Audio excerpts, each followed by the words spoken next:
پچھلی اقساط میں ہم نے ذکر کیا تھا کہ کس طرح 1399 میں دو عظیم سلطنتوں نے، ایک سلطنت عثمانیہ اور دوسری تیموری سلطنت نے اپنی اپنی سرحدیں بانٹ دی تھی۔ عثمانیوں نے رومیوں کو شکست دی تھی، دوسرے نے بغداد فتح کر لیا تھا۔ اب یہ سلطنتیں آپس میں ٹکرانے والی تھیں۔ آگے کا احوال اس قسط میں ملاحظہ کیجیے۔ سلطان بایزید اپنے بھائی یعقوب کو قتل کرنے کے بعد سلطنت عثمانیہ کا سلطان بن گیا تھا۔ سلطنت عثمانیہ یورپ تک پھیل چکی تھی۔ بایزید کو اپنی سلطنت میں نظم و نسق قائم کرنے کے لیے وقت درکار تھا۔ جنگ سے مہلت حاصل کرنے کے لیے بایزید نے سربیا کے ساتھ امن کا سوچا، جو پہلے ہی اس کے ہاتھوں شکست کھا چکا تھا۔ اس نے پرامن بقائے باہمی کی خاطر سربیا کے بادشاہ کی بیٹی سے شادی کی۔ اب مشرق میں ایک اور مسلم ریاست کرمان سلطنت عثمانیوں کے لیے سب سے زیادہ خطرہ تھی۔ طاقتور مملوک سلطنت نے کرمان سلطنت کی مکمل حمایت کی۔ امن کے لیے ایک اور اقدام میں بایزید نے اپنی بہن کی شادی کرمان سلطنت کے امیر علاء الدین سے کی۔ اس اقدام سے یورپ میں امن آیا، لیکن کرمان سلطنت نے عثمانیوں کی بالادستی کو قبول نہیں کیا۔ ایک ایسے وقت میں جب بایزید ہنگری پر حملے کے لیے تیاری کر رہا تھا اور وہ ایڈرن میں تھا، کرمنیٹ کے سربراہ علاء الدین سلطان عثمانیہ کے ایک ایسے وقت میں جب بایزید ہنگری پر حملے کی تیاری کے لیے ایڈرن میں تھا، کرمنیٹ کے سربراہ علاء الدین بے سلطنت عثمانیہ کے کچھ علاقوں پر قبضہ کر لیا۔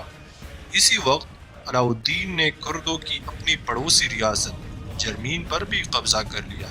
اس پر سلطان بایزید ایک لشکر کے ساتھ کرام سلطنت کے خلاف نکلا۔ اس نے علاء الدین بے کو عبرتناک شکست دی۔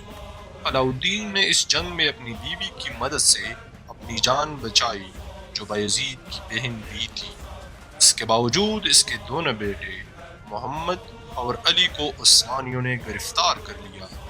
اس صورتحال میں کرمانی سلطنت کا مکمل زوال یقینی نظر آ رہا تھا، لیکن اچانک ازبکستان سے ایک طوفان نمودار ہوا اور سلطنت عثمانیہ کی بقا کو خطرہ لاحق ہو گیا۔ یہ امیر تیمور یا تیمور لنگ تھا، جو ایک انقلاب کی طرح نکلا۔ امیر تیمور ایک عظیم جنگجو تھا، جس نے سراسر جنگی حکمت عملی کے ذریعے سمرقند پر قبضہ کیا تھا۔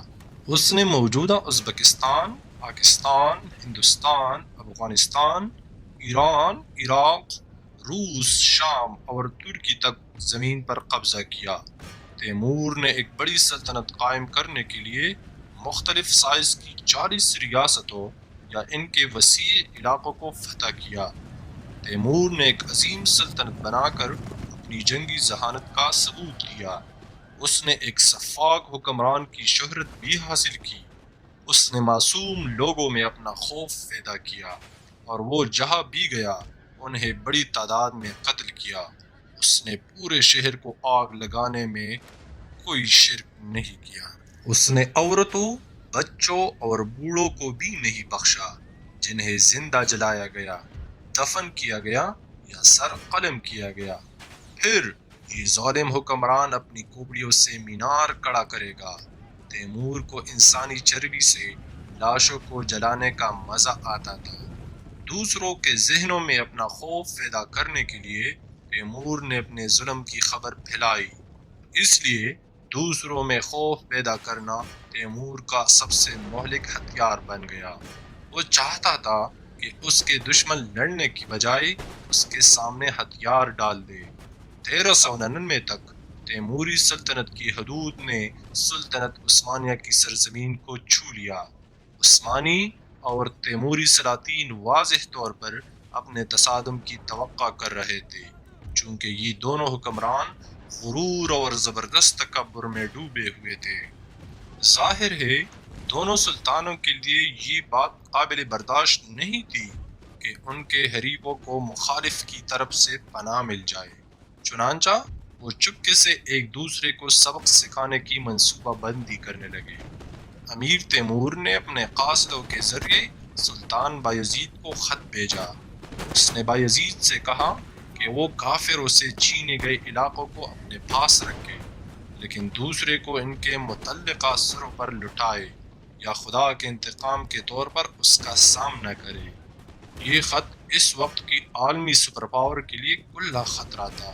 جیسا کہ کسی نے سلطنت عثمانیہ کے حکمران کو اس طرح مخاطب کرنے کی جرت نہیں کی۔ تیمور کے اس توہین آمیز خط سے سلطان بایزید کو بہت غصہ آیا، چنانچہ اس نے تیمور کو بھی اسی سکے میں ادائیگی کی۔ بایزید نے تمرید رسولوں کی داڑھیاں منڈوائی اور انہیں ذلت کے ساتھ نکالا۔ یہ عمل تیمور کے لیے پیغام تھا کہ سلطان بایزید کسی سے نہیں ڈرتا۔ بایزید نے جو کیا وہ بھی ایک آنے والی جنگ کا ڈھول تھا، لیکن اس آگ کو مزید بھڑکنا تھا۔ اس سے پہلے کہ دونوں اصل جنگ میں داخل ہو جائے، بایزید کو معلوم ہوا کہ امیر تیمور تیاری کر رہا ہے۔